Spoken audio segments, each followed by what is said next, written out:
Alhamdulillahi Rabbil Alameen, Alhamdulillahi Rabbil Alameen. This is an attribute of Allah subhanahu wa ta'ala, that He is the cherisher and sustainer of the worlds. It is Allah subhanahu wa ta'ala who sends down the rain. It is Allah subhanahu wa ta'ala who grows the vegetation. It is Allah subhanahu wa ta'ala who has provided all these things, and then it goes through certain processes and then it comes to you.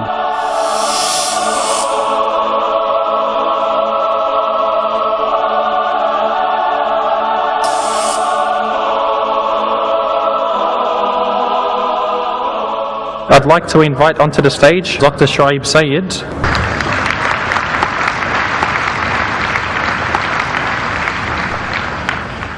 Just a bit of a background on Dr. Shoaib Sayed. Dr. Shoaib is a medical doctor by profession. He is also a manager and a speaker at the IRF, the Islamic Research Foundation here in Mumbai. He has been involved with the activities at IRF as an active and responsible volunteer since its very inception. Dr. Shoaib usually handles the question and answer sessions at the weekly programs at IRF in the absence of Dr. Zakir Naik. He has been a very active dawah worker ever since his early college days.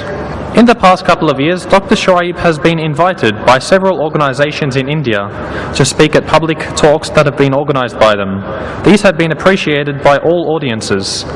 He has delivered public talks in cities such as Bangalore, Mangalore, Surat, Pune, Calicut, Trichy, Kannur, Bhopal, Bijapur and Amravati, as well as in countries such as the United Kingdom, Singapore, Malaysia, Hong Kong, South Africa, Bahrain, Mauritius and Botswana. So he's got a very full passport, I'd imagine.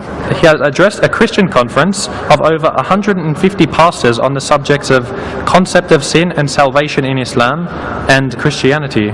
He had debated Reverend D'Souza at Bijapur, Pastor Simon Chireen, Pastor Maimon Matthew, and an American missionary, Mark Hooper, in Mumbai. Dr. Shoaib has imparted da'wah training to young Muslim students in Mumbai and also Bangalore. Subsequently, Dr. Shoaib has also assisted Dr. Zakir Naik as a co-faculty for the International Da'wah Training Program, which was held in July and August in 1999, and also conducted All India Da'wah Training Program in May 2001 and also May 2004. I'd like to invite Dr. Shoaib to give his talk for the evening. Dr. Shoaib. Alhamdulillahi Rabbil Alameen, Nahmaduhu nusalli ala Rasulihil Kareem. A'udhu billahi minash shaitanir rajeem. Bismillahir Rahmanir Rahim. Qala Rabbi shrah li sadri wa yassir li amri wahlul 'uqdatam min lisani yafqahu qawli. A'udhu billahi minash shaitanir rajeem. Bismillahir Rahmanir Rahim. Ya ayyuhan nas, u'budu rabbakumul ladhi khalaqakum walladhina min qablikum la'allakum tattaqun. الذي جعل لكم الأرض فراشا والسماء بناء وأنزل من السماء ماء فأخرج به من الثمرات رزقا لكم فلا تجعلوا لله أندادا وأنتم تعلمون. صدق الله مولانا العظيم. Dear brothers and sisters, may I greet you all with the Islamic greeting. Assalamu alaikum wa rahmatullah wa barakatuhu. Have you responded? Assalamu alaikum wa rahmatullahi wa barakatuh. Jazakallah, Jazakallah. The subject of my talk is Allah, the cherisher and sustainer of the worlds. Allah, the cherisher and sustainer of the worlds. Now this particular phrase, cherisher and sustainer of the worlds, are just two words that we recite or repeat every day, 17 times a day compulsorily. When we pray a 5 times prayer, we repeat this particular phrase in Alhamdulillahi Rabbil Alameen, Alhamdulillahi Rabbil Alameen. The Rabbul Alameen is the phrase which means cherisher and sustainer of the worlds. In fact, this is an attribute of Allah subhanahu wa ta'ala. Allah subhanahu wa ta'ala, as we all know, He has several hundreds of attributes. In the hadith we find there is a particular hadith in Sahih Bukhari, volume number 3, hadith number 2736. It says, anyone who contemplates, who remembers the 99 names, the 99 sifat, attributive names of Allah subhanahu wa ta'ala, there is a glad tidings for such a person for paradise. And to speak about Allah subhanahu wa ta'ala, it is just impossible that we complete everything. Why? Because there is a verse in the glorious Quran, in Surah Al-Kahf, chapter 18, verse number 109, and Surah Al-Luqman, chapter number 31, verse number 27, which means that if all the seas and all the trees, they are converted into ink and into pen, and then everything, the pen will be finished, the wood will be finished, the seas converted into ink, and 7 seas more converted to ink, all will be finished. But the words of Allah subhanahu wa ta'ala, to speak, to write about Allah subhanahu wa ta'ala will never finish. It will not finish. But the question that I want to ask, after reading Alhamdulillah Rabbil Alameen, after repeating Rabbul Alameen so many times in our life, thousands and thousands of times, when we read Quran, Alhamdulillah, we must have repeated so many times, have we ever comprehended the meaning of Rabbul Alameen? Have we ever contemplated the meaning of Rabbul Alameen? That He is the cherisher and sustainer of the worlds. Let me tell you what the word Rabb means in Arabic. I read one definition in Arabic which says, Insha'a shayan halan fa halan ila haddi tamam. That Rabb, the meaning of the word Rabb is that He is the person, Allah subhanahu wa ta'ala, who grows and sustains a thing from one stage to another, ila haddi tamam, till its completion. Till its completion. Allah subhanahu wa ta'ala, Alhamdulillah, He is the cherisher and sustainer of the worlds, not in a limited way, not in one particular aspect, but He is, Alhamdulillah, absolutely cherisher and sustainer of the worlds. For example, we can take the example of a mother towards a child. Moment the child is born, the mother is so careful towards the child that after its birth, she takes care, she feeds, the child grows. Even then, she has the affection and taking care of the child is continuous till the child grows up. But this attribute of a mother towards the child is limited. It is limited, and it is not in all aspects, and it is limited to her own children. Whereas when we look at Allah subhanahu wa ta'ala, He is the cherisher of all the worlds. Incidentally, we find in the Quran that He is Rabbul Alameen. He is not Rabbul Alam. The Alameen word is a plural word. Alameen, worlds. What do we understand about the plural word worlds? The experts, they say that this universe, right from the smallest thing to the largest thing, there is a vast difference.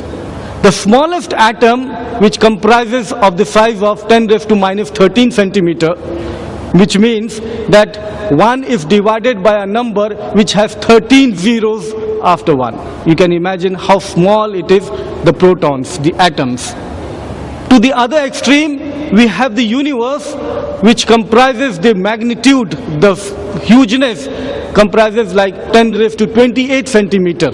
Again, which means a number which has 28 zeros after 1. This we can really understand the magnitude of the number if I say that the universe, the huge circle of this universe, the size is 10 raised to 28 centimeter. How long it is? I will give you an example. The scholars, they say, the researchers, they say that if the light, it takes with the speed of the light 186,000 miles per second. In 1 second, the light travels 186,000 miles. And if this light travels with the speed, it will take 100 crore years to complete this distance. How many? Not 1 year, 2 years, 3 years, 4 years, 5 years, 10 years, 100 years. No, 100 crore years, 10 billion years to cover the distance of the universe. This is how big. But Allah subhanahu wa ta'ala is the cherisher and sustainer right from the smallest thing, that is the atom, to the highest and highest, the huge, the whole universe, till that extent. He is the cherisher and sustainer of the world in that level. People may not follow what do I mean that he is the sustainer of the atom. You don't feed atom. You don't give rice and dal and biryani to atom. How atom is sustained and cherished? People who are expert in physics, they will tell you that in the atom, the laws that is in force, the nuclear force, strong nuclear force, the electromagnetic forces, these forces are exactly required the same to bind the protons in the nucleus, the subatomic particles. If this force in the nucleus is not that optimum, is not that same, if it is little less or little greater, if it is not optimum, that particular substance will not remain the same. For example, hydrogen. It has one proton in hydrogen. The nuclear force in this nucleus, it should be exactly the same for hydrogen to be hydrogen. If the nuclear force in the nucleus of the hydrogen is little more, it is higher than what it should be, what will happen? It will attract one more proton and it will convert into helium. And there will be no more hydrogen left in the world. No more hydrogen left in the world. Hydrogen is an important constituent for a living cell and living tissues. Moreover, hydrogen is the fuel in the sun. The hydrogen is the fuel in the sun which converts into helium and produces energy and heat. Again, if there is no hydrogen, you will not have the heat and energy from the sun. Can you imagine how important is the stability of this proton on the nucleus level? The energy that is required, it should be the same.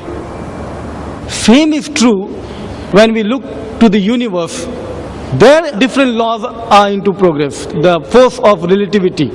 Even those forces, if it is not that optimum and not that same, again this universe will not be stable and it will not be in function. Again there will be a curse. Why I am saying so? Because if this is not stable, the living aspect, the living creature will not be in existence. It will not come into existence. So Allah subhanahu wa ta'ala, when I say He is the cherisher and sustainer of the worlds, yes, of course, He is the cherisher and sustainer of the world to the level of the proton, to the level of the molecules, to the level of the animals and insects, to the level of human being and elephants and everything, to the level of the earth size, to the level of the universe, and to the level of the spiritual world, which we do not comprehend at all because science has not advanced to even do a small research towards it, the spiritual world. So Allah subhanahu wa ta'ala, definitely, alhamdulillah, He is the cherisher and sustainer of the worlds, not one world, of the worlds. And rightly Quran mentions in Suratul Zumur chapter 39 verse number 67, Ma qadrullaha haqqa qadri, that you do not do or give a just estimate of Allah subhanahu wa ta'ala. Ma qadrullaha haqqa qadri, you do not give just estimate of Allah subhanahu wa ta'ala. Al-ardu jami'an qabdatahu yawm al-qiyamah. On the day of judgment, He will hold the complete earth as a handful. Was-samawatum, and the heavens, matawiyatum biyaminihi, all folded up in the right hand. The whole universe, just what I have said, such a huge universe that the light will take 100 crore years, Allah subhanahu wa ta'ala will roll up and will take in His right hand. He will take in His right hand. Can you imagine such a huge and great universe, and Allah subhanahu wa ta'ala folds it up, rolls it up, and He just holds in the right hand? How great Allah subhanahu wa ta'ala is. How great Allah subhanahu wa ta'ala is. And how can you afford to reject such Allah subhanahu wa ta'ala, such a God Almighty. How can I reject?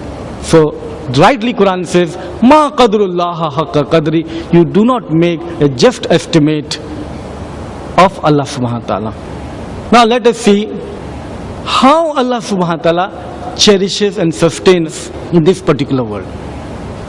If we realize, we human beings, what we require most, what is most important for our survival? What is most important for our survival? Definitely, everybody knows that it is the air.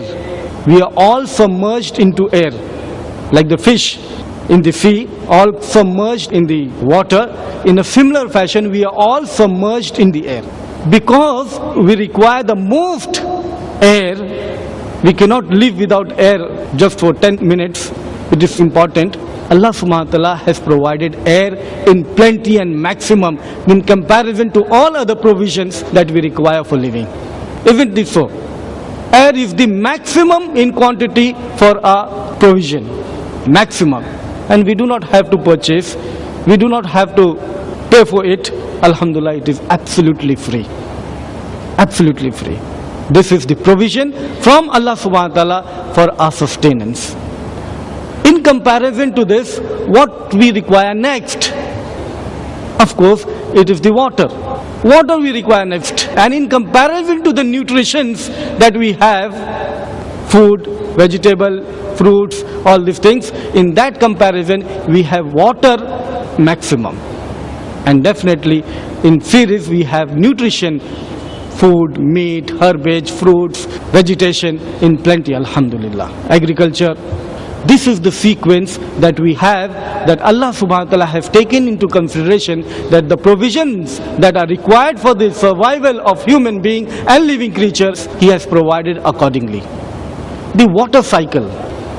Allah subhanahu wa ta'ala speaks about the water cycle and water which He sent from the sky in several places in the Quran. One of the verses, the electromagnetic Suratul Mu'minun, chapter 23, verse number 18, it says, وَأَنزَلْنَا مِنَ السَّمَاءِ مَاءً بِقَدْرٍ, that Allah subhanahu wa ta'ala, He sends down water biqadrin, in due measure. This due measure is entirely important. Entirely important. If this rainwater that comes from the sky is not in due measure, it is not in due measure, what will be the condition? What will be our condition? It will rain and rain and rain and rain, and if it is unlimited, we will all die with that. Little amount of excess water, if it comes, we are in trouble. If this is unlimited water from Allah subhanahu wa ta'ala, then we will not survive at all. If it was the other extreme, again it is a problem. Who manages this balance? Who is the one who takes care of this balance? And the experts, they say that it is 42 lakhs 80,000 metric tons of water which is evaporated and converted into cloud, and then it gets rain, 42 lakhs 80,000 metric tons in return to this earth. Who does this balance? Is there anyone besides Allah subhanahu wa ta'ala who can do this balance? Is there anyone who could do this balance? Definitely not. So it is Allah subhanahu wa ta'ala who is managing this, who is sustaining this with this particular mechanism that He has for water cycle. Earth has an atmosphere. We know, we all breathe, we know that atmosphere exists. But do you know that this atmosphere which we are submerged in, it exerts a particular pressure on us? And if this pressure which it exerts on us, if this pressure was not there, before that let me tell you that we do not realize that this pressure is there. Why? Because there is opposite pressure from our body. So therefore this pressure is neutralized and we do not come to know that there is an atmospheric pressure on our own body. But to understand this way, if this pressure is not there in the atmosphere on us, what will happen? A slight rupture of a vein will flow out all our blood and we will die out of bleeding. We will die out of bleeding. So you can imagine, again the system of atmosphere is in such a way that it exerts a certain pressure, and then you can, alhamdulillah, live smoothly and you are sustained. Allah subhanahu wa ta'ala mentions in Surah Al-Abasa, chapter number 80, verse number 24 to 32. It says, فَلْيَنْظُرِ الْإِنسَانُ إِلَى تَعَامِهِ. Let man think, let man see on his food. إِلَى تَعَامِهِ أَنَّا صَبَبْنَا الْمَاءَ صَبًّا. It is we who sent down rain in due measure and in a plenty quantity, in enough measure. أَنَّا صَبَبْنَا الْمَاءَ صَبًّا ثُمَّ شَقَقْنَا الْأَرْضَ شَقًّا. Then we break forth, split forth into fragments the earth.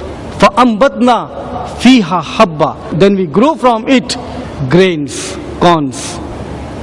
إِنَبًا وَقَدْبًا. Grapes and vegetations. وَزَيْتُونًا وَنَخْلًا. Dates and zaytun. وَحَدَائِقَ غُلْبًا. And the gardens with lofty trees. وَفَاكِهَةً وَأَبًّا. Fruit for you and the fodder for your animals. مَتَاعًا لَكُمْ وَلِأَنْعَامِكُمْ. These are provisions for you and for your cattle. Can you imagine that Allah subhanahu wa ta'ala alludes here that it is He who is sending down the rain for you? And you look, the food that you eat every day, 3 times a day, have you ever imagined how it comes to you? If you just trace back what you will find, it is Allah subhanahu wa ta'ala who sends down the rain. It is Allah subhanahu wa ta'ala who grows the vegetation.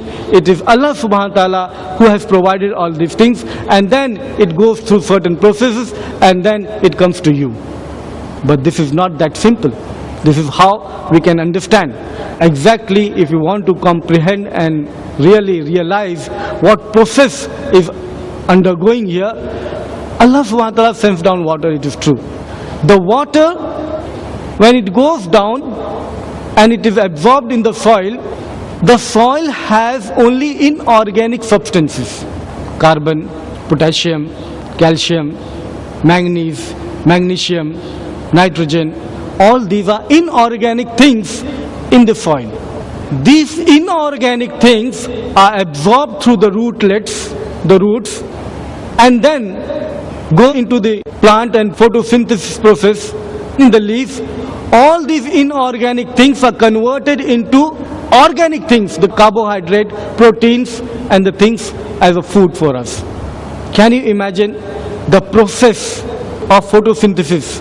The process of converting inorganic thing into organic is a very complex process.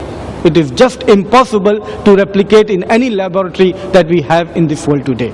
The fact is that the scientists, they do not understand the complete stages of photosynthesis. They do not understand, they have not comprehended the complete stages of photosynthesis that take place in the plant kingdom. Because the process of photosynthesis just takes place in 1,000th of second, 1 second into 1,000. In that period, photosynthesis takes place. The experts, the researchers, they don't know how you can have the photosynthesis in the laboratory. Then another example, there are several examples that you can come across how Allah subhanahu wa ta'ala, He cherishes and sustains human life and everything. The distance between the sun and the earth, it is 93 million kilometers. 93 million kilometers. If this distance is not the same that it has, and if it is little closer to the sun, again it is dangerous. And if it is little farther away from the sun, again it is dangerous. In sequence, if you know, the first planet is Mercury, then Venus, then Earth, then Mars, then Jupiter. The planet which is next to Earth and closer to the sun is Venus. Most closest to the Earth and but closer to the sun is Venus. The temperature on Venus is 450 degrees Celsius. If the Earth was to that distance, life would have been impossible. If the distance of the Earth was little further away like Mars, then again into minus degrees, life would have been impossible. The question is, who has placed this Earth in that position that life should survive? Who has done that? Who has placed this? It is Allah subhanahu wa ta'ala. The earth crust that we have, under the earth crust, we have solid core of boiling hot liquid. If that punctures, the temperature again is the same what is on the Venus, 450 degrees Celsius, the same what is on the Venus. Can you imagine the thing which is there below your feet is of 450 Celsius and you are walking safely? And this is the reason Allah subhanahu wa ta'ala several places in the Quran says that we have made for you the earth as a carpet, that you can live on it, that you can travel on it, that you can stay on it. Let me give you the expansion. We all know the Big Bang. The scholars, the scientists in the field, they say that the Big Bang which took place from the Primary Nebula, from one point, from out of nothingness, they say that in the very first fraction of expansion of Big Bang of this particular nebula, if this expansion was little slow, just I repeat, if this expansion of the Big Bang was little slow, then again the universe would have not taken place, it would collapse. Life could not exist. And if this expansion of the universe, if it was little higher and greater, again formation of galaxies and stars would not take place. It would not take place. The atmosphere up above our head, 40 kilometers, 60 kilometers and 80 kilometers, we have again a feeling, a protective feeling on us, the ionosphere and magnetosphere and ozone layer, which saves us from the dangerous rays that come from the sun. It reflects and refracts it away from us. Who has provided all these things? Who has provided? The plants which produce food for us, it takes up the carbon dioxide that we exhale and gives out in return oxygen for us, which we inhale, which we breathe. Just imagine if it was the same, that if we breathe out carbon dioxide and they breathe out, exhale carbon dioxide, what will be the concentration of carbon dioxide in the atmosphere? You will suffocate. Or opposite, if we give out oxygen and they give out oxygen, what will be the condition of the atmosphere? At a slight pretext, one chingari will burn and it will destroy everything. Who is managing all these delicate issues in every aspect? This balance, this delicate aspect in every aspect. Definitely it is Allah subhanahu wa ta'ala who is the cherisher and sustainer of the worlds. And you can have number of examples to explain, to justify this particular statement that Allah subhanahu wa ta'ala is cherisher and sustainer of the world. For example, the child which is born, just delivered out, a first day child, first hour child, first moment child. Who teaches this child, this baby, that this is how you have to suck the milk from the breast? Who gives this teaching to the child? The child is not taught, the child automatically drinks the milk and sucks the milk. Who has given this particular teaching to the child? Definitely it is the programming from Allah subhanahu wa ta'ala that takes into play. In the animals also you find, if you take the example of cat, this cat has been pregnant for the first time. It has never been pregnant before. Now this particular cat, pregnant cat, tries to find a safe place for the delivery. Now who has taught this cat that he should find a safe place so that she can deliver the kittens? Who has taught this? The kittens which are born, still eyes are not open, eyes are closed, but still they find automatically the nipples from where they can feed themselves. I am asking, who teaches these animals that this is how they have to go about? It is Allah subhanahu wa ta'ala. It is Allah subhanahu wa ta'ala who is the cherisher and sustainer of the worlds. If you look into the life of the mosquitoes and other animals, you will realize how delicate and how important way they are, alhamdulillah, cherished and sustained. For example, briefly, the mosquito lives on land, flies, but the production is on the water. The female mosquito lays her egg on the water. The water is not very friendly to the mosquito eggs. If it dips, if it is drowned, it will die and it will go off. It will not survive. But see, the mechanism of the mosquito laying her egg is in such a fashion in a raft so that it does not get drowned. The question again is, who is programming this to the mosquito that she should have the eggs laid down on the water in such a fashion that it should not get drowned? It is Allah subhanahu wa ta'ala. When it converts into lava, the lava is upside down, submerged into water. The lava should breathe air. How can the lava breathe air? Again, Allah has made that way that the tube is going upward to the surface level of the water, and from there the breathing process is continuous. Again, the opening on the surface, the water should not enter into it. So the tube produces a sticky substance around it so that the water should not get into it. Now, who is doing all these things? Who is making all these things? Again, it is the process of Allah subhanahu wa ta'ala. Take the example of each and every animal. You will find the characteristics of each animal in such a way that they help themselves in the feeding process and production, etc. There are several examples, alhamdulillah, to come to this conclusion and to realize and comprehend to this particular aspect of Allah subhanahu wa ta'ala, that He is the cherisher and sustainer of the world. One last example to this aspect.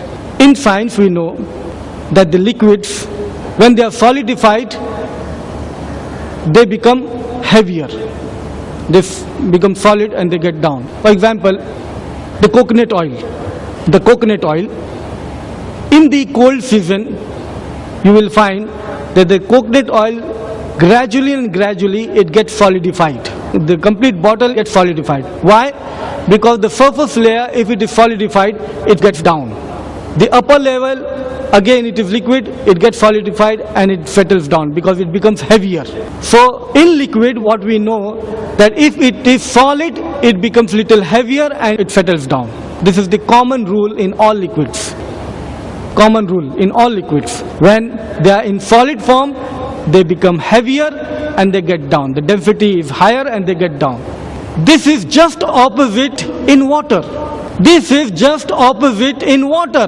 Why it is opposite in water? When the ice gets lighter and it floats, it does not settle down. It floats. This is just opposite in water. Just imagine if the rule was same for water also. What will happen in river and sea and everywhere? The upper portion will get cold, it will become ice, it will become heavier and it will settle down. Again, the upper portion, it will become cold, it will become solid and it will become heavier and it will settle down. And this process will go on and on till full sea is ice. What will happen to the creatures living in water? What will happen to the creatures living in water? Alhamdulillah, Allah subhanahu wa ta'ala is the cherisher and sustainer of the worlds, that He has taken into consideration that all liquids can become heavier, but water should not become heavier. It should be opposite, so that the survival of the living creature is there. So it is Allah subhanahu wa ta'ala who is the cherisher and sustainer of all the worlds. But in conclusion, what I would like to say, that if Allah subhanahu wa ta'ala is the cherisher and sustainer of the worlds, then whom should we worship? If Allah subhanahu wa ta'ala, God Almighty, He is the creator, He is the cherisher, He is the sustainer of us, then whom should we worship? And this is what Allah subhanahu wa ta'ala mentions in various places in the Quran. For example, the verses that I started with in the beginning of the talk from Surah Al-Baqarah chapter 2 verse number 21 and 22, it says, Ya Yohannas, O mankind, Ubudu Rabbakum alladhi khalaqakum, worship your Lord who created you, Walladhina min qablikum, and created those before you, La'allakum tattaqun, that you may be righteous, that you have taqwa. Alladhi ja'ala lakumul arda firasham, it is He who had made the earth as a carpet for you, as a furnish for you. Who has made the earth as a carpet for you? The stones that you worship, that has made the earth carpet for you. The woods that you worship, that has made the earth as a carpet for you. The moon and the stars that you worship, that has made the earth as a carpet for you. Definitely the answer comes to you, definitely it cannot. الَّذِي جَعْلَ لَكُمُ الْأَرْضَ فِرَاشًا وَالسَّمَاءَ بِنَاءً. And it is He who has made the sky as a canopy, your ceiling.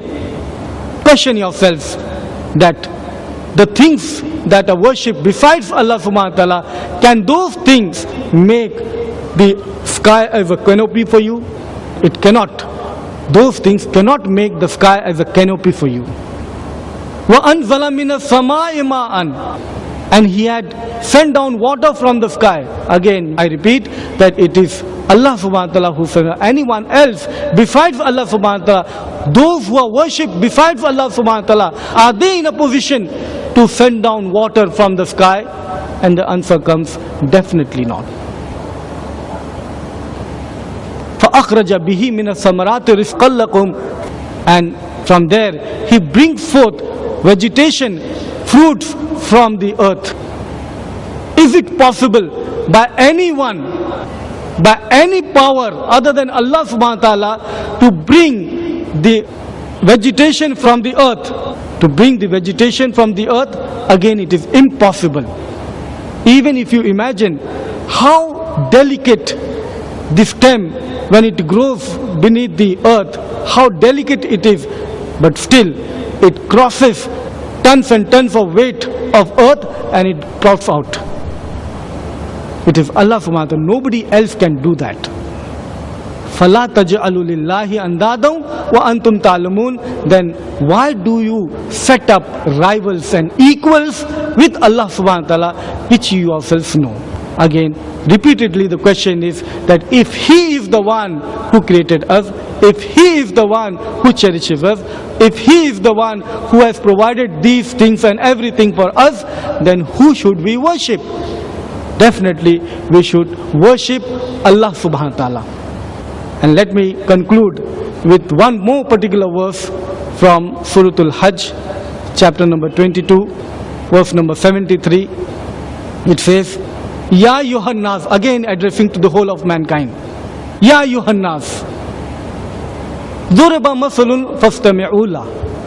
Here is an example, ponder over it, listen to it.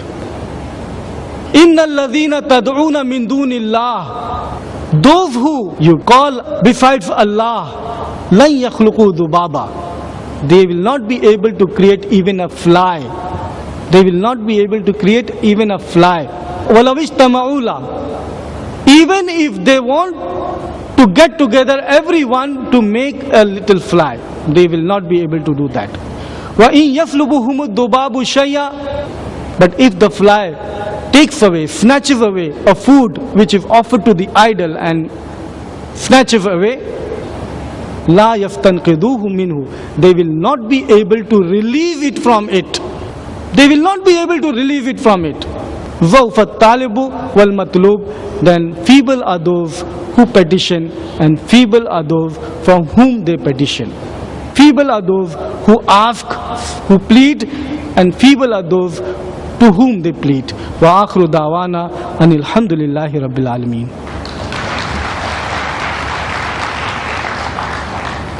Jazakallahu khaira, Dr. Shuaib Sayyid. We'll begin with the question and answers, inshallah, starting with this mic, going to the back, then to the sisters, going around in a clockwise fashion, inshallah. So if there's anybody who'd like to start with the questions, please come ahead. Assalamu alaikum wa rahmatullahi wa barakatuh. Brother, thank you so much for fantastic talk on creation and sustainer of the worlds. Alhamdulillah, you gave enough examples.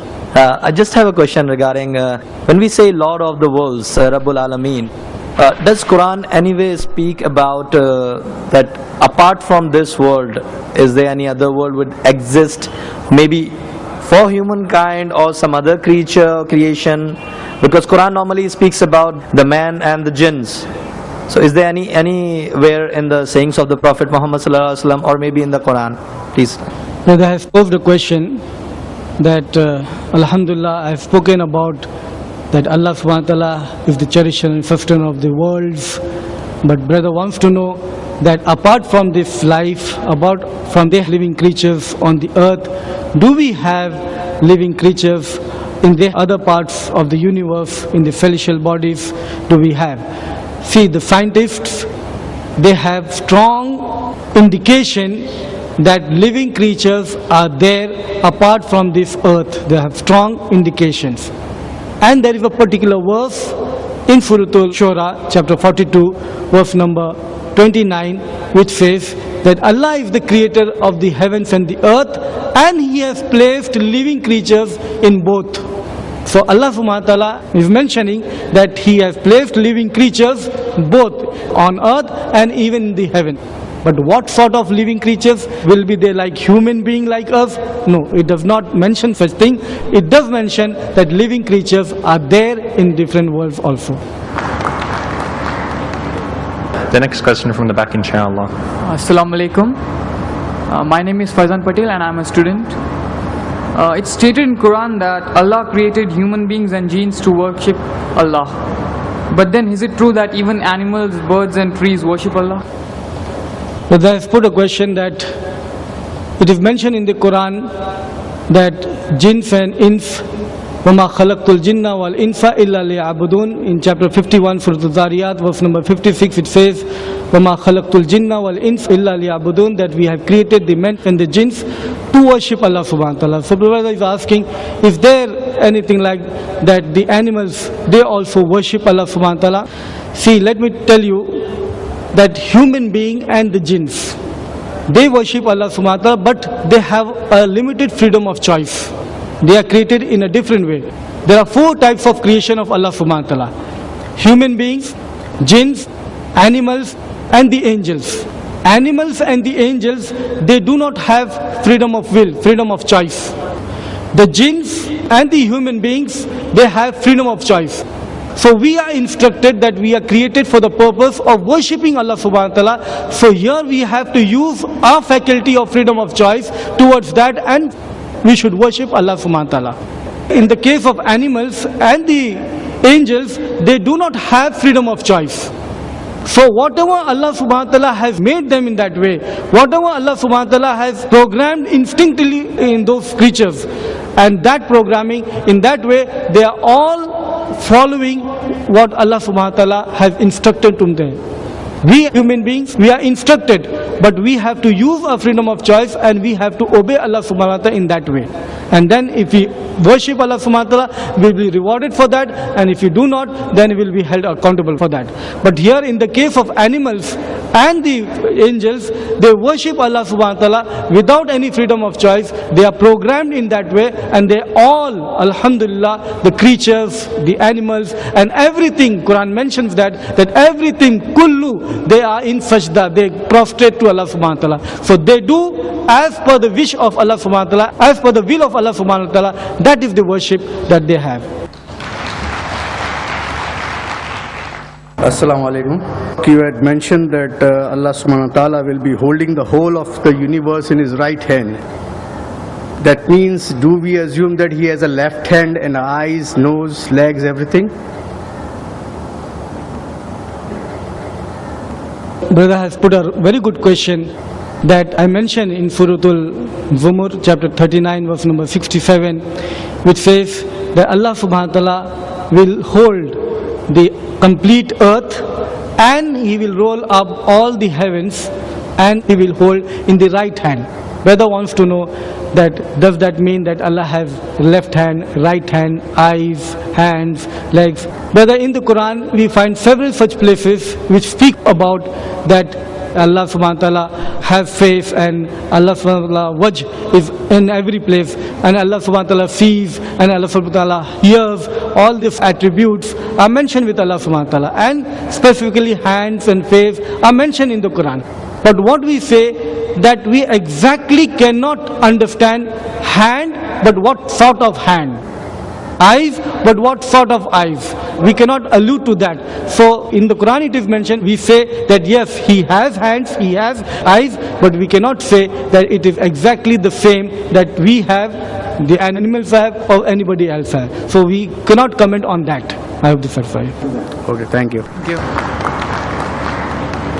I am Muhammad Irshad. So if Allah is the cherisher and the sustainer of the worlds, why do so many people in the world die due to hunger?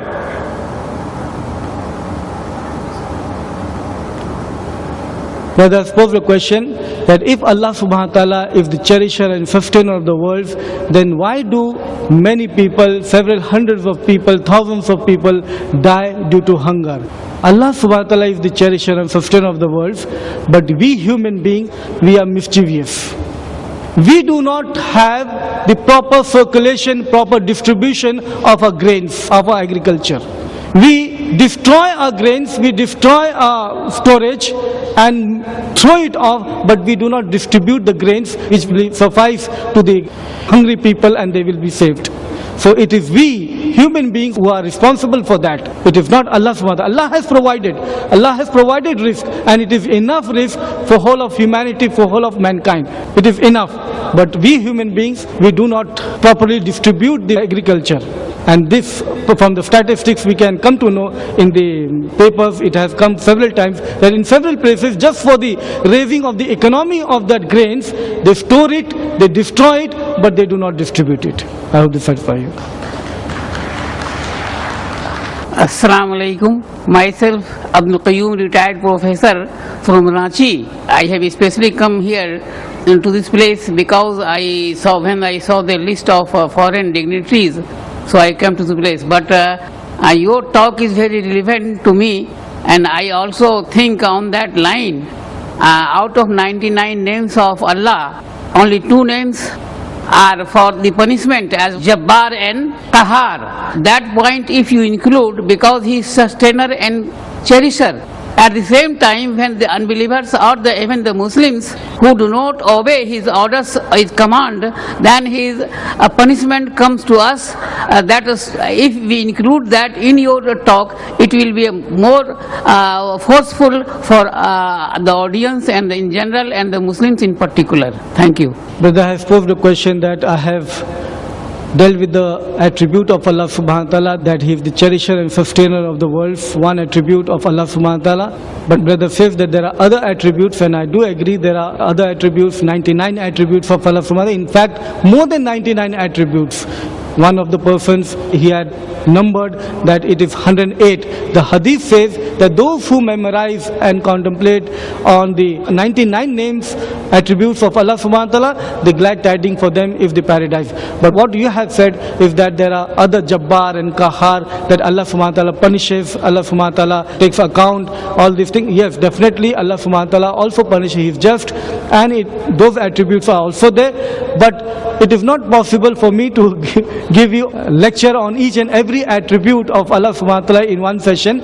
I have dealt in the subject for the 3 attributes. I have dealt on the video programs, the TV talks. You will find inshallah on the Peace TV that one attribute of Rabb, that is cherisher and sustainer of the world, the other that Ar-Rahman Ar-Rahim, and the third Al-Qadir. All these 3 attributes I have dealt, and you will see on the Peace TV inshallah. But definitely Qahar and Jabbar are also the attribute where Allah subhanahu wa ta'ala says that he will take into account, he will punish those who deserve to be punished.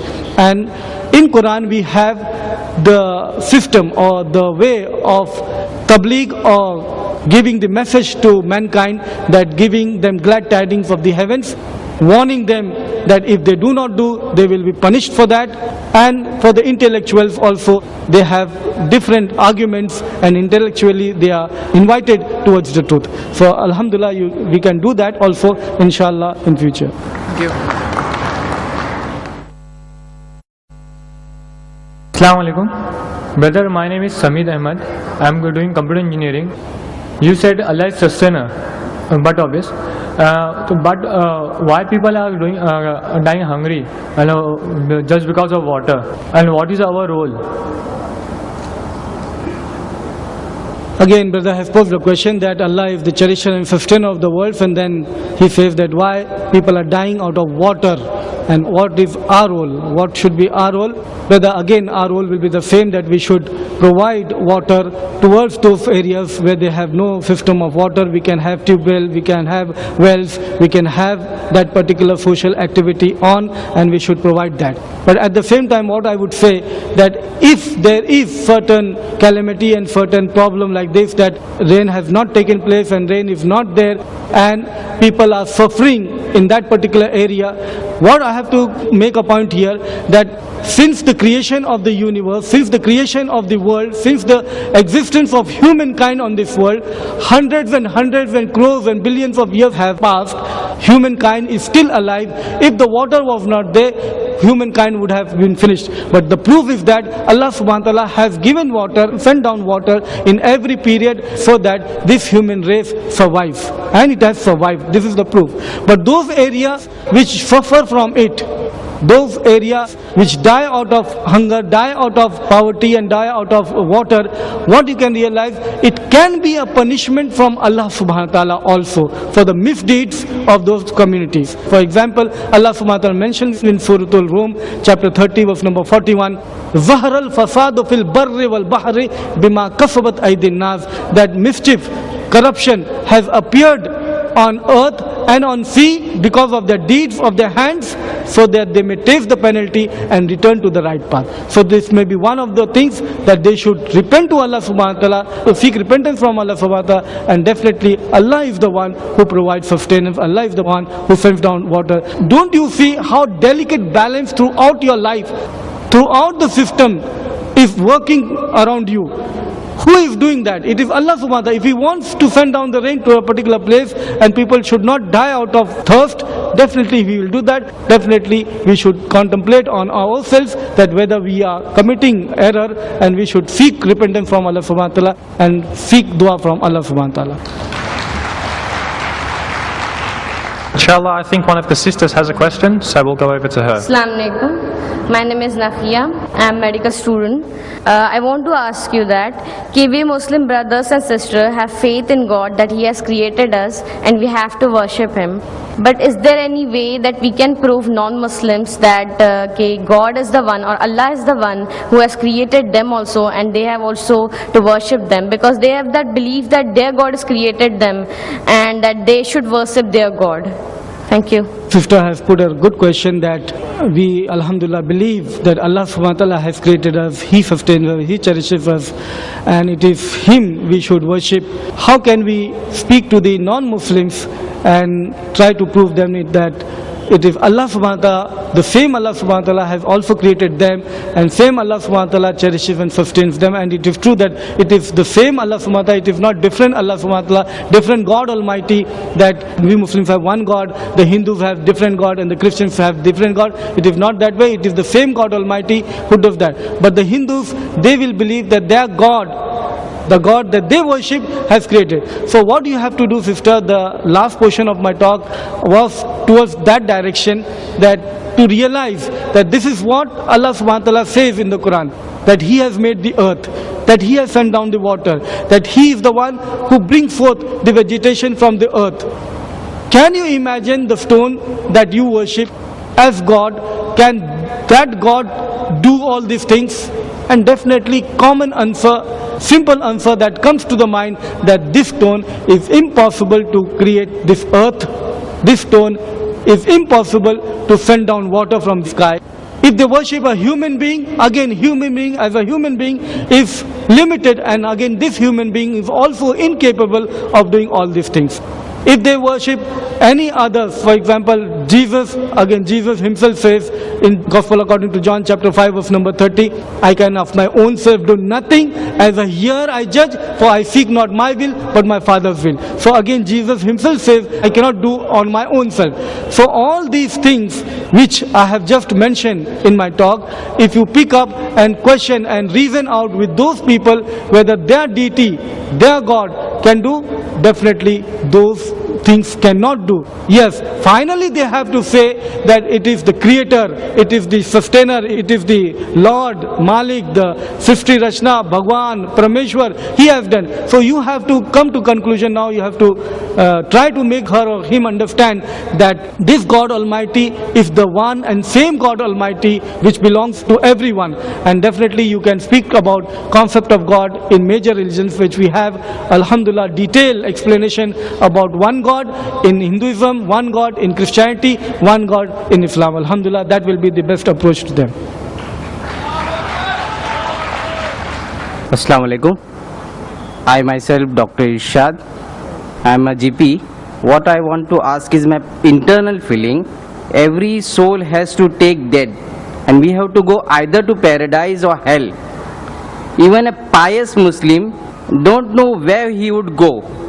To spend even a single second in a hell is not a joke. How can we spend a life that is never ending? All I want to ask is, would not it be better we were not created only? At least no tension about hell. But I have posed the question that hell is not a joke, and definitely hell is not a joke. To go into hell, take a round in hell for a minute also, it is not a joke. So how can we be tension free and be sure that we will go into paradise? The other aspect, he says that it would have been better that we would have not created only, so there is no tension.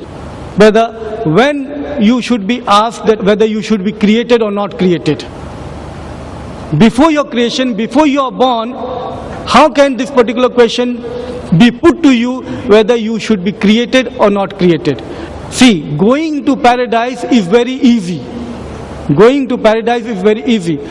If you know about Islam, you commit one sin, one guna. If you do a righteous deed, 10 plus sawab, and multiple times more reward. Alhamdulillah, if you are really on the right path and trying and striving to be on the right path, definitely as a human being you might commit sin, you might commit error. So it is not that you are gone, you are just into hellfire just because you have committed one error. No, what you have to do, you should be sincerely repentant towards Allah subhanahu wa ta'ala, and Allah subhanahu wa ta'ala is all forgiving, most merciful. In Surah Al-Zumur chapter 39 verse number 53, Allah subhanahu wa ta'ala makes it clear that Qul ya ibadiyalladhina asrafu, tell my believers who have transgressed their sins, La taqnatu min rahmatillah, do not be despair of mercy of Allah. Even if you have committed sin equal to the foam of the sea, but till you repent and seek forgiveness from Allah subhanahu wa ta'ala, Allah subhanahu wa ta'ala will definitely forgive you. So why is it difficult for a human being like you that even if you have committed a sin, why it is difficult to turn towards Allah subhanahu wa ta'ala and seek repentance from Allah subhanahu wa ta'ala and be tension free and go into paradise? That is better, alhamdulillah. Assalamu alaikum. Did Allah create earth specifically for human beings? Science says that dinosaurs lived millions of years before man, but no scripture mentions anything about dinosaurs. So are they fiction? Now there has posed a question that did Allah subhanahu wa ta'ala create the earth, the universe for human beings, and the dinosaurs? Science says that they existed and they are no more present, and is it a fiction? See brother, in science, scientifically from the fossil records and this and that, if they conclusively prove that dinosaurs existed, as a logical person, as a scientific person, there is no harm in accepting that such a creature existed in the past. Regarding whether Allah subhanahu wa ta'ala has created this particular earth and this universe for human being and the living creatures, there is a verse in the Quran chapter 2 verse number 29, هُوَ الَّذِي خَلَقَ لَكُمْ مَا فِي الْأَرْضِ جَمِيعًا. It is He who has created for you everything what is there on earth for you, for human being. هُوَ الَّذِي خَلَقَ لَكُمْ مَا فِي الْأَرْضِ جَمِيعًا. Whatever there is on earth, it is for you. Allah subhanahu wa ta'ala says that He has created for you. So everything, alhamdulillah, it is for the service of humankind, and Allah subhanahu wa ta'ala has created human being as the ashraful makhlukat, the best of creation. Best of the creation, ashraful makhlukat. Everything is created for human being, and He had created human being for Himself, for Allah subhanahu wa ta'ala. So we should worship Allah subhanahu wa ta'ala. That is the main goal that we should have. Assalamu alaikum. My name is Mohsin. Dr. Shoaib, I would like to ask you that we all believe that Allah is Rabbul Alameen, and today the scientists and the medical doctors, they tell us that the appendicitis or the appendix, the organ which is there, it is of no use. So I couldn't believe that, it's very difficult to believe that Allah could create such a thing which is of no use. So I would like you to throw some light on this. Brother has put a question that Allah subhanahu wa ta'ala is the cherisher and sustainer of the world, and He has created everything for a proper use, proper function.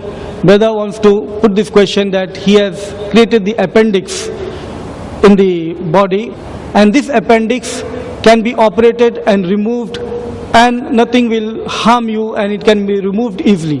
Brother, science is not 100% advanced. It doesn't know everything about human life and everything about the universe. Science is just having knowledge of 0.1% of the universe. This is what scientists themselves say. So to say that we have complete understanding of everything, we cannot say that, we cannot admit that. We do not know the explanation for this appendix, but let me tell you about the circumcision. The similar question can be put about circumcision. That Allah subhanahu wa ta'ala has created the foreskins. When the child is born, after the birth, say 8 days, after 1 month, the circumcision takes place. Why Allah subhanahu wa ta'ala creates a certain thing which He commands that it should be circumcised and removed? This can be the similar question, but the answer today, we know about it. Recently we come to know that what is the exact wisdom behind it. See, the child in the mother's womb is in flex position. The thighs and everything, the room there is in a flex position. They are very close to each other. The glans penis, the portion which is covered with the foreskin, is very delicate and very sensitive, because the nerve endings are maximum 2 places in the body, in the lips, and that particular portion which is covered by the foreskin. Had it been that the foreskin was not there in the mother's womb, if it was not there, the rubbing of the thighs towards that particular part which will not be covered would be detrimental, which will be dangerous to the child itself. So it will be dangerous in the mother's womb if the covering foreskin is not there.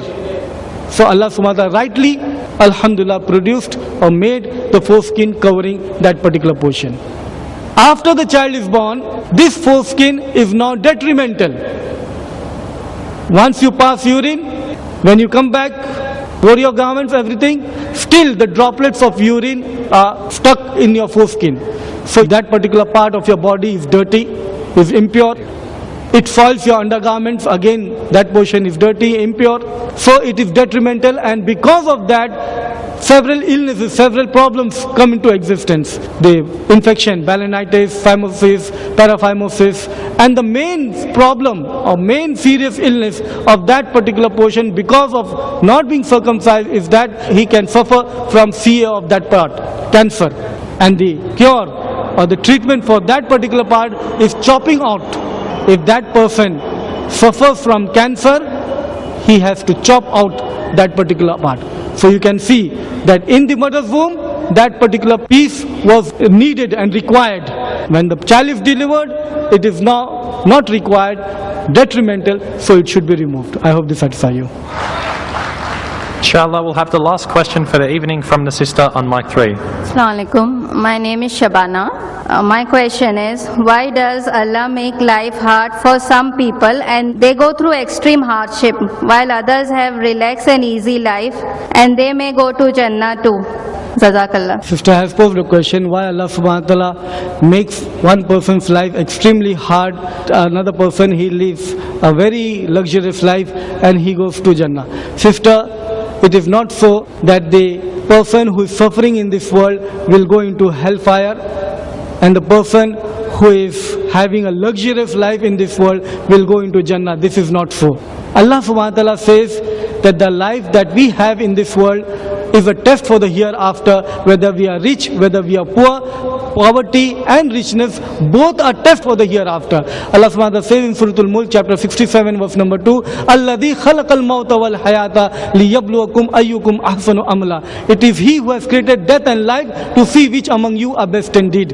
In Surah Al-An'am chapter 6 verse number 165 it says that He has created you and He has given some of you more than compared to the others, so that He may test in what He has given you. Allah subhanahu wa ta'ala says in Surah Al-Anbiya chapter 21 verse number 35 that kullu nafsin za'iqatul maut, every nafs shall have taste of death, and every shar and every good is a test for hereafter. It is a test for you. So richness is a test for you, poverty is a test for you, being poor is more easier test compared to the richness. A rich person, he has to spend his wealth accordingly, according to what he is instructed. He has to give zakat, he has to give charity. The poor person, he has no money, the zakat exemption is there. She or he may not pay zakat. So the test for the poor person is more easier. If this poor person, alhamdulillah, is on right path, steadfast on the right path and practices Islam, this poor person will also go into Jannah. There is a several hadith, alhamdulillah. One hadith I remember that one person comes to Prophet Muhammad sallallahu alaihi wasallam, and this person was in a shabby clothing, not well dressed, in a shabby hair, and this person was asked about this person, that this person, if he prays and if he is on the right path, definitely he will go to Jannah. So saying that the person is poor and he faces hardship, he will be thrown into hellfire, not that way. In fact, alhamdulillah, everything will be taken into consideration on the day of judgment. If he had suffered here and alhamdulillah he is steadfast, Allah subhanahu wa ta'ala will reward in the hereafter, taking to that consideration also. I hope this satisfies you. Inshallah, we'll go to the sister at the back. May we have your question, please? Assalamu alaikum. My name is Hina. I am a student of TYBSc Zoology. I want to ask that the science said the life is evolved from the amoeba. The first thing was amoeba, then many evolution are taken out, then we are evolved from the monkey, then ape, then the man was standing. It is true. Sister is posing about Darwin's theory. Darwin, who says that man came from ape, from monkey. Sister, the complete answer, detailed answer, inshallah you can see my video program on the Peace TV by the title Darwin's Theory, True or False. Here I will just superficially touch few points here that how Darwin's theory is not true. Darwin, he was not a qualified person to give this particular discovery or this particular statement. He was just an amateur. He was interested in natural science, natural habitat, and he went in a particular travel in HMS Beagle, and he reached a particular land and he saw certain finches there having long beaks and short beaks. Just because he saw long beaks and short beaks, the idea struck in his mind, and he said that this is because from generation to generation, from one generation to another generation, the species, they had the advantageous qualities transferred into another, and this is how it has changed the beaks into smaller and bigger. This is how these particular differences that you can find in the one species. He hoped that this is the reason that these particular advantageous qualities of a species, if it is accumulated, and it is accumulated continuously from one generation to another generation through a long period of time. How long? It is difficult, maybe thousands and millions of years. And after being accumulating all these advantageous qualities, suddenly that one species converts into another species. This was his theory. This was his assumption. This was his understanding. He did not have any proof to this. He did not have any evidence for that. This was his theory. And he hoped that this theory, with the advancement of science in future, will come out true. But the fact is that science has advanced, and the theory, instead of being proved, it has been proved false. On the contrary, it is false. He hoped that the fossils which he had to prove that this is the missing link between human being and the ape. There was no fossils record that which indicated that this is the missing link between the ape and human being. But he hoped that he had the fossil record of the ape, he had the fossil record of the human being. And he thought that these two creatures, these two species are very close to each other. Definitely there is a missing link between it, which is half ape and half man. He hoped that in future, with the excavations of more fossils, this half ape and half man fossil will be excavated and my theory will be proved. Today we have excavated several thousands of fossils, we still have to have the missing link fossil. We do not find any, it is not proved. On the contrary, what they have done to prove their point, they have fabricated, they have manipulated, they have taken the tooth of one pig and they took another portion of another animal and they made a complete ape man, the missing link, and complete whole family out of that particular tooth. On the contrary, they took one pygmy by the name of Otabanga as a pygmy, saying that this is the ape man, this is the missing link, and they took him to America in a museum and they kept in museum, and the poor person, he died out of shame and he committed suicide. He was a human being. So this is how they manipulate. The fossil record will not justify, will not give any evidence that there is a missing link and Darwin's theory is true. The advantageous species record, saying that one species converts into another species, these advantageous qualities are not responsible to convert one species to another species. These advantageous qualities can change the species into different color and different texture of the hair and this and that. But this will not change into another species. Again, the molecular theory, the molecular research signifies that the DNA, the cell, which the formation of the DNA is just impossible. It goes up to 10 raised to 50 probability that it is impossible to make a one molecule of DNA, one particular protein. So it is just impossible. For a complete detailed answer, inshallah, you can see my video program, Darwin's Theory, True or False. Jazakallahu khaira, Dr. Shuaib Sayyid.